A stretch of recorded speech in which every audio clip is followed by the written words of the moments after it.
welcome. As you see, I got a new background. I switched my room around. Now I don't have a bunk bed. I have a bed on the floor. And also, if you can see, I have direct access to books. So let's see. I can grab this. I'm gonna read to you. I hate moving this around. I'm not gonna move that screen. We're showing pictures though.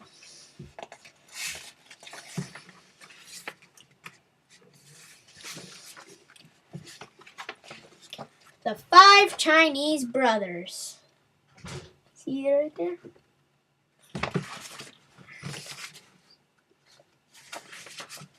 It's my first let's read.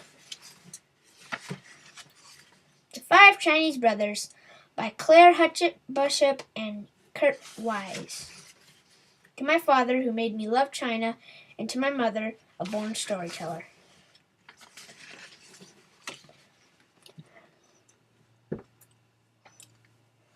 Once upon a time, there were five Chinese brothers, and they all looked exactly alike. You just see the picture, you can't see the words. They lived with their mother in a little house not far from the sea. See there, the brothers?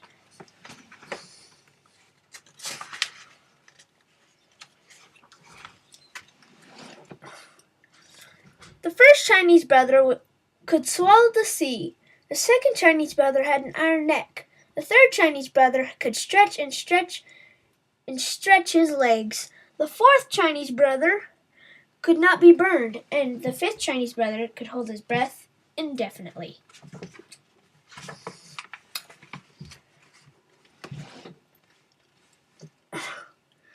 Every morning, the first Chinese brother would go fishing, and whatever the weather, he would come back to the village with beautiful and rare fish, which he had caught and could sell at the market at a very good price.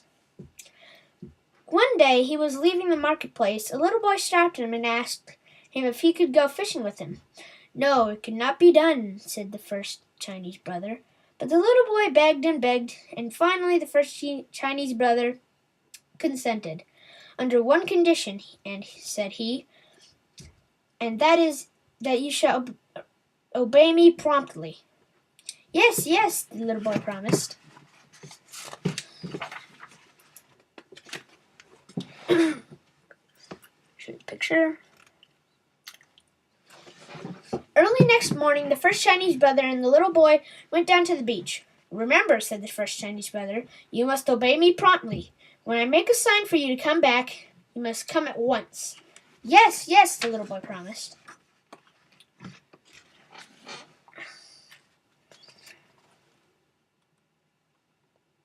Then the first Chinese brother swallowed the sea.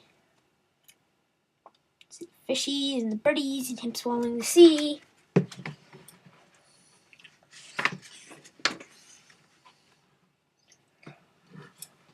And all the fish were left high and dry at the bottom of the sea, and all the treasures of the sea lay uncovered. The little boy was delighted. He ran here and started stuffing his pocket with strange pebbles, extraordinary shells, and fantastic algae. Oh crap, I forgot to tell you this one. Show you. Big fat head.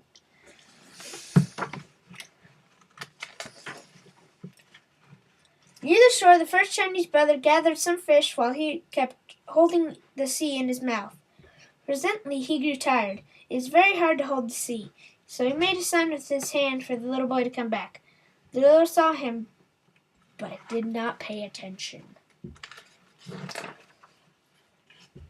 Oh crap! I didn't show you pictures.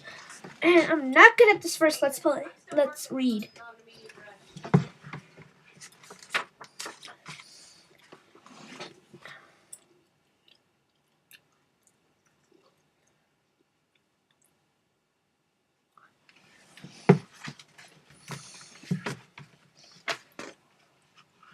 The first Chinese brother made great movements with his arms that meant, come back! But did the little boy care? Not a bit. He ran further away. Then the first Chinese brother felt the sea swelling inside of him. and he made desperate gestures for the little boy to come back. But the little boy made faces at him and fled as fast as he could. Are you reading a story to your piggies? Shh!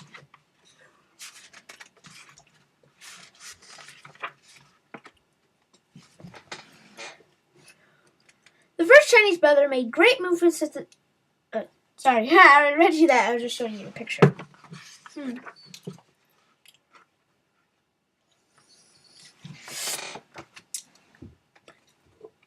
Spitting out the sea. The first Chinese brother held the sea until he thought he was going to burst. All of a sudden, the sea forced his way out of his mouth, and went back to its bed. The little boy had disappeared.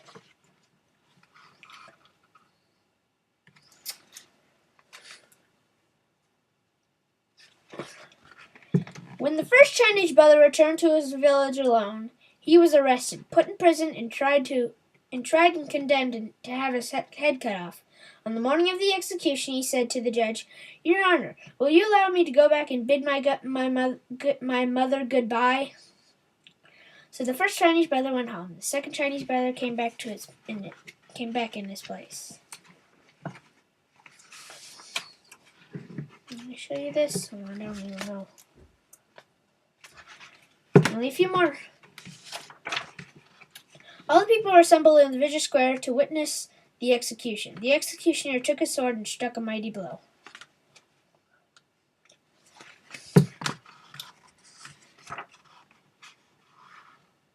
But the second Chinese brother got up and smiled. He was the one with the iron neck, and they simply could not cut his head off.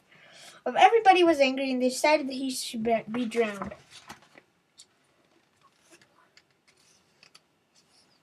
You see it?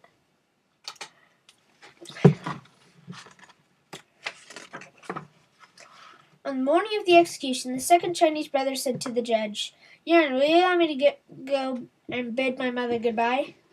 "It is only fair," said the judge. So the second Chinese brother went home. The third Chinese brother came back in his place. He was pushed on a boat which made for the open sea. When they were far out on the ocean, the third Chinese brother was thrown overboard.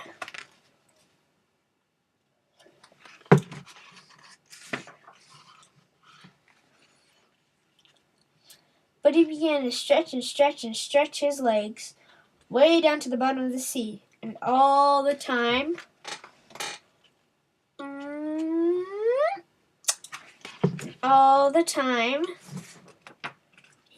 his smiling face was bobbing up and down on the crest of the waves. He simply could not be drowned.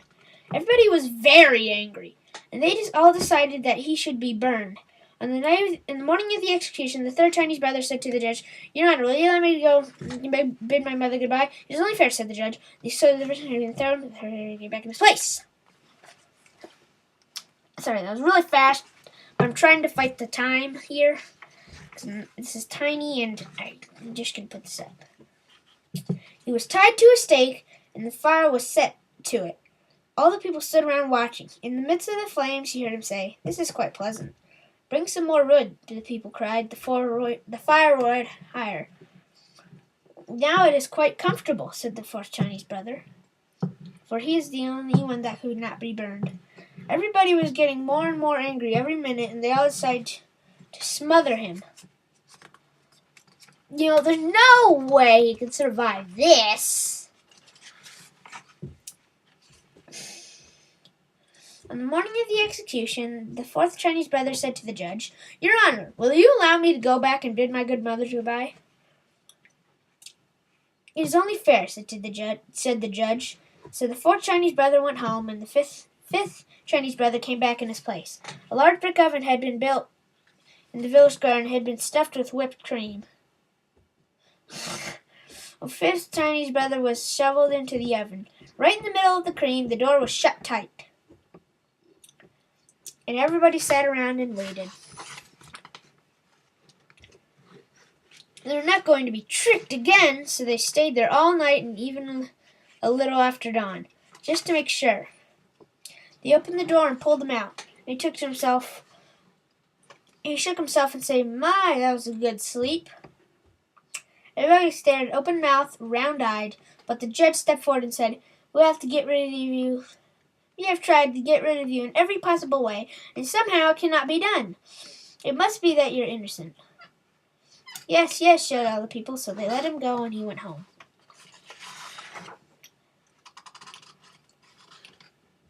And the 5 Chinese brothers and their mother all lived happily for many years.